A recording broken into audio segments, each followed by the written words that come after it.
नमस्कार. आज आपण बघणार आहोत स्वतःच्या पैशांनी स्वतःला नेमकी आग कशी लावायची.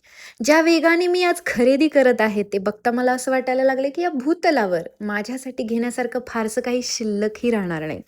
असो, आज पहाटे जाग आली, कारण शॉपिंगला जायचं म्हटलं, की माझी झोप, शांतता आणि आर्थिक स्थैर्य तिन्ही गोष्टी आधीच घर सोडून जातात. मग काय, पटापट घरातली सगळी कामं आवरली आणि माझ्या प्रवासाला सुरुवात झाली. प्रवास म्हणजे थेट पुण्याला. आज चंद्रसुद्धा अगदी सुंदर दिसत होता. बहुतेक त्यालाही कल्पना आली असावी, की आज आर्थिक उलथापालथ होणार आहे. दुकान उघडायच्या आधीच पोहोचण्याच्या माझ्या वर्षानुवर्षाच्या परंपरेनुसार मी पुन्हा वेळेआधी तिथे पोहोचले. दुकान उघडलं आणि मग सुरू झाली वस्त्र निवड मोहीम.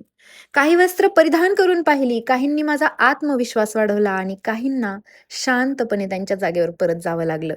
योग्य वाटलेली काही वस्त्र खरेदी करण्यात आली. खरं तर ट्रायपॉडच्या दुःखामुळे माझा मूड आधीच खराब होता.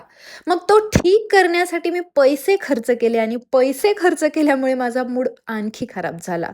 प्रत्येक महिन्यात थोडंसं सामान घेऊया निरागस विचाराने सुरू होणारी माझी ही जी मोहीम आहे, शेवटी माझ्या आर्थिक व्यवस्थेचं पूर्णपणे विसर्जन करूनच थांबते. बाकीच्यांना त्यांच्या मूळ स्थानी परत ठेवून प्रकरणाची यथोचित सांगता करण्यात आली. दरअसल मागच्या जन्मी मी कचरावाली होती बहुतेक, कारण मला हे असे कचरा गोळा करण्याचे विशेष आकर्षण आहे, असं माझ्या नवऱ्याला वाटतं बरं का. असो, निदान माझ्या मिस्टरांना तरी वाटतं काहीतरी. त्यानंतर नखरंग विभागात प्रवेश केला. रंग मनाला भावले नाहीत म्हणून तेही सोडून दिले. आपल्या आर्थिक परिस्थितीवर प्रहार करत होते. थोडीफार खरेदी केली, इतक्यात एक गॉगल नजरेला पडला. शांतपणे घालून पाहिला आणि तिथेच अंतिम निर्णय जाहीर करण्यात आला. गॉगल खरेदी केला.